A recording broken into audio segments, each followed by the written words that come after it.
How to use Wayfair View in Room AR feature. In order to use a Wayfair's View in Room AR feature, you need to use the Wayfair mobile app on an AR compatible iOS or an Android device. What you need is, first thing first, you have to set up View in Room. So open the Wayfair app and search for the item you're interested in, such as sofa or chair. As you do this, on the product page, you have to look for and tap on View in Room or View in Room 3D button located beneath the product image.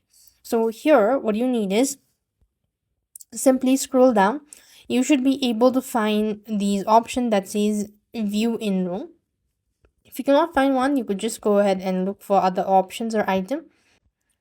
So basically, you can find it over here. The options, you could just go ahead and simply look for these options and just tap onto it. When the camera opens, you have to point it towards the floor or clear area and move your phone slowly from side to side to help the app detect the surface. And once the surface is detected, a 3D digital render of a product will appear.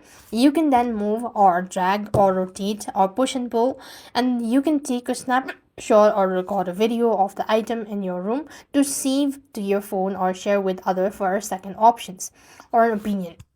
This way, you're supposed to use the Wayfair View in Room AR feature. With that being said, we've completed our steps. Thank you for watching. See you in the next video.